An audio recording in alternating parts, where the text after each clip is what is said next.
आज हम BSc third year maths में पेपर सेकंड में यूनिट 5 पढ़ रहे हैं। आज हम पढ़ेंगे example of matrix of linear transformation. हम पिछले लेक्चर में मैट्रिक्स ऑफ लीनियर ट्रांसफॉर्मेशन पढ़ा था, इंट्रोडक्शन। अब हम एग्जाम्पल हम कैसे करेंगे, प्राप्त करेंगे मैट्रिक्स। सदिश समष्टि V2F में एक रैखिक रूपांतरण T निम्न प्रकार परिभाषित है। V2F के मानक क्रमित आधार के सापेक्ष MT की गणना कीजिए। ठीक है, तो हमें मैट्रिक्स निकालनी है। तो TXY इज इक्वल टू कैसे डिफाइन है, X0। तो V2F का मानक क्रमित आधार क्या होते हैं, B E1 E2, मतलब 1 0 और 0 1।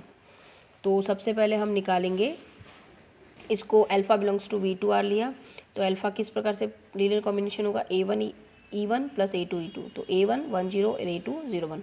तो T की परिभाषा से T E1 निकालेंगे तो क्या आएगा, 1 0 आ जाएगा। T E2 निकालेंगे परिभाषा से तो 0 0 आ जाएगा। कैसे आएगा, यहाँ पर E1 की जगह क्या है, 1 0 है, तो 1 0 है तो डेफिनेशन क्या है, TXY इक्वल टू X0। तो 1 0 है तो क्या 1 0 ही आ जाएगा। तो अब T E1 1 0 कैसे डिफाइन होगा, 1 1 0 प्लस 0 0 1।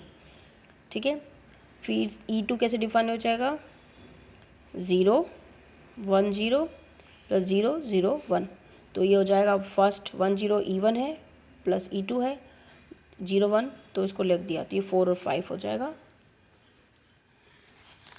इसके बाद इसमें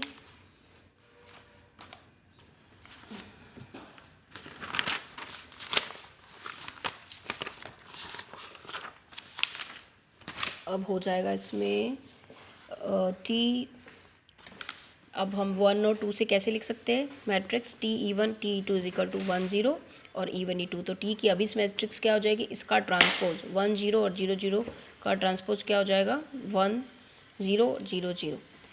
ठीक है, अब हम एक नेक्स्ट एग्जाम्पल लेते हैं। V2R के मानक आधार के सापेक्ष रैखिक रूपांतरण T की मैट्रिक्स क्या है आपकी, 2 -3 1 1। तो आधार B1 है, B1 1 1 -1 के सापेक्ष T की मैट्रिक्स ज्ञात करनी है हमें। तो क्या हो जाएगा इसका सोल्यूशन, फर्स्ट है V2R का मानक आधार क्या है, 1 0 और 0 1 होंगे। मानक आधार E1 E2 ही होते हैं। तो प्रश्नानुसार आपको दिया हुआ है TB इज इक्वल टू 2 -3 1 1। तो ये हमें दे रखा है। तो हम T की परिभाषा क्या है, उससे T E1 और T E2 निकाल देते हैं। तो T 1 0 क्या दे रखा है, 2 E1 प्लस 1 E2। ठीक है, क्योंकि डेफिनेशन होती है वो T की मैट्रिक्स दे रखी है यहाँ पर, तो हमें उल्टा लेके इसका निकालना है। तो 0 1 में क्या हो जाएगा, -3 E1 और 1 E2। तो इसको सॉल्व करेंगे तो हमारे पास आ जाएगा 2 प्लस 0 2 और 0 प्लस 1, तो 1 हो जाएगा, 2 1। अब -3 प्लस 0 -3 प्लस 1 तो 3 हो जाएगा। तो 2 1 -3 1। तो अब व्यापक रूप में TXY क्या हो जाएगा आपका, T X की जगह क्या है आपका, TX और 1 0 प्लस Y 0 1। X की जगह, X के पास 1 0 लिख दिया, Y की जगह 0 1 लिख दिया। तो ये आ गया आपके X बार आ गया। तो T 1 0 हो गया और Y T 0 1। रैखिक रूपांतरण है, चूँकि रैखिक है ना रूपांतरण, तो ये हो जाएगा आपका।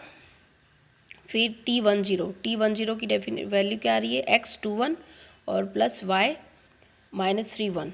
ठीक है, तो आपका ये आ जाएगा 2X -3Y और X प्लस Y। तो आपका TXY क्या आ जाएगा, रैखिक रूपांतरण आ गया। हमें TXY डिफाइन करना था, तो TXY जो दे रखी थी उससे डिफाइन कर दिया। अब हमें इसको यूज़ करके जो आधार दे रखा उससे मैट्रिक्स निकालनी है। ठीक है,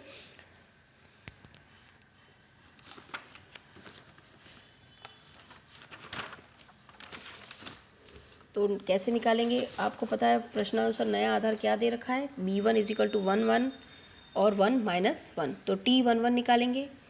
तो T 1 1 निकालेंगे तो ये आ जाएगा आपका डेफिनेशन से 2.1 -3.1 1 प्लस 1। तो ये आ जाएगा T 1 1 -1 और 2। तो -1 2 को आप डेफिनेशन के अकॉर्डिंग, आधार के अकॉर्डिंग जमाओगे तो क्या आएगा, A1 E1 क्या है आपका 1 1 प्लस A2 और E2 है 1 -1। तो -1 2 तो A1 प्लस A2 और A1 माइनस A2। तो A1 A2 की वैल्यू निकाल दी तो Y 1/2 और -3/2।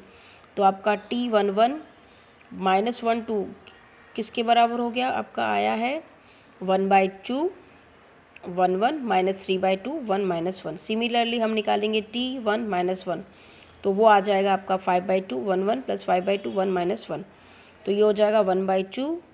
मैट्रिक्स निकालेंगे तो 1/2 माइनस 3/2 5/2 एंड 5/2 का ट्रांसपोज, तो ये गुणांक मैट्रिक्स का परिवर्त हो जाएगा। तो 1/2 5/2 माइनस 3/2 और 5/2।